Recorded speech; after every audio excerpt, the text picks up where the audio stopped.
Week where they were disappointing against the Cats. Well, they're coming off the worst fortnight in Paul Roos's time at the helm. The heaviest defeat under him against Melbourne. Last week, not much better.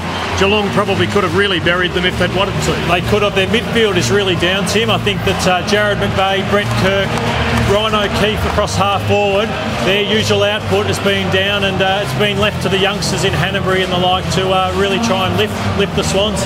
Hanbury team, I'm sticking with the man that's played a few games on this ground. We're tipping the Hawks, Lawyer, myself. Yeah, well, I reckon Ian is a pretty good judge, and I've gone with him. Here we go. Scott Jeffrey to bounce the ball. Stakes high at the SCG. Ran off in from the angle against Mumford, and Sydney come out of it with the first use of the ball. Back to Kirk, sharing it around. Now Goods marks it half forward in front of Saul, plays on quickly, stabs it inside 50. White got his hands to it, couldn't bring it down. Moore, Jack, there's still a chance here. McVeigh loops it over the top to McGlynn, and the dream start for the former Hawk. Didn't see anything he liked in short, so he goes towards a warm spot. White had to go the spoil. Goods spinning into the clear and nailing the goal. It was brilliantly done by the dual Brownlow medalist. But Jesse White does what a good forward should do. He makes the defender pay and gets the crumb, and Adam Goods kicks the goal. For the year. And here go the Swans again. It's all one-way traffic here early in the first quarter. A long ball back there is White. Forced to go out one-handed. It spills to Moore. A bouncing ball. It's through for a goal. They can do no wrong. Roughhead at the back. Handball a little bit too hot for Bateman. He goes and gets it. Roughhead off to Franklin. And he's brought down in a wonderful tackle. Ridden into the ground by McGlynn, his former teammate. And now the Swans are away. And the kick goes inside 50. There's no one there. Dennis Lane taps it over the top. Jeddah's lurking. So too Dennis Lane. Can he keep his footing? He does. A wonderful coast-to-coast goal for the Sydney Swans. Bolton, he can give it off to Kirk. And then a penetrating kick looking for O'Keefe. Read it really well. Goods at the bottom, over to Moore. Again, they're pressing. Ends with O'Keefe again. Not another goal for the Swans, it is. And the alarm bells are really starting to ring now for the Hawks. Here they are, 37 points down. And Sydney coming off losing form, taking them apart. Mumford into half forward. Kennedy, former Hawk, to put it into a scoring position. Goods arriving and got his hands onto it. Jack, Bolton, back to Jack for another one. Yes, sir!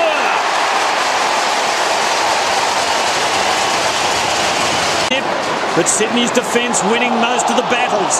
Malcheski and Hanbury, well done though, Hawthorn. Roughhead, Stratton the defender, and he kicks their second goal. It had to come from somewhere. Empathy. Bolton for Sydney. Bevan up from the back half. Moore, quick kick into the 50. And spillage to Kennedy. The goal unguarded. Oh, that rubs it in. Right on half-time. That's a killer blow from the greatest name in Hawthorn's history. There is a host of Hawks players that really need to lift. Trying to pluck it up off the deck there was Hodge. It came out to Bateman, who tries to roll one through, and something special is just what they need. That just might spark them. They pounce on him, and then they pounce on the ball. Franklin, once again, the bouncing ball, something out of nothing, and 2 in a row for the Hawks. Being told to play on. Saul approaches him, he hurries the kick. Top of the goal square, no one can pull down the mark. Comes to O'Keefe for a much-needed settler for the Swans, and he converts. I think. Well, he doesn't look entirely convincing. His eyes are darting. He really wants to give this off. He does unselfishly. He needs to hit up a target. He can't, but Moss, a quick snap around the body, and it's a goal for the Hawks, another one. Bateman trying to get out of trouble here, splitting the defenders dynamically was Burgoyne. He closes to 50, he unloads, it's a low kick, it's a goal! And suddenly there's hope back for the Hawks. Fracture something to half forward. O'Keefe's in the contest. In front was Pike. O'Keefe wins out. It's an unguarded goal square. How will it bounce? A goal.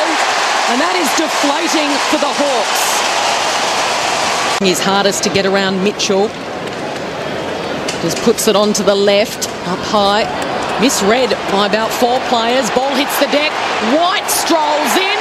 And White goals and makes it look easy.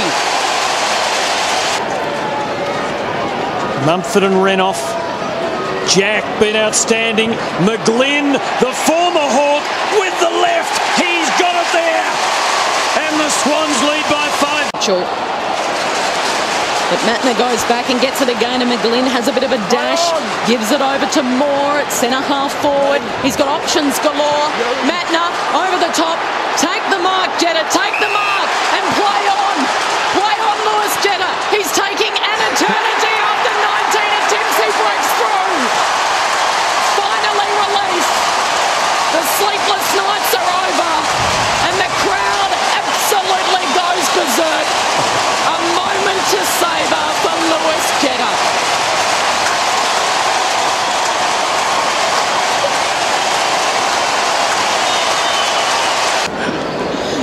And it stitched up the Ashes. Did he have 19 runs of 90s, Tim? Not quite that many. As Birchall kicks towards goal for the Hawks. Osborne, now that's a dive on the ball. Had to get it out, but he did. Mitchell scrambling it forward, and Franklin gets his 3rd goal of this last quarter, and he hasn't stopped trying. Things have changed a bit since then, and that could go either way. As McGlynn swings it goalward again, and he kicks another one. And the former Hawks line up for his 3rd from pretty comfortable range after the siren. It's the Swans by 38. And it should become 44. Trent Dennis Lane to deliver the coup de grace. He does, and it's the Swans by 44.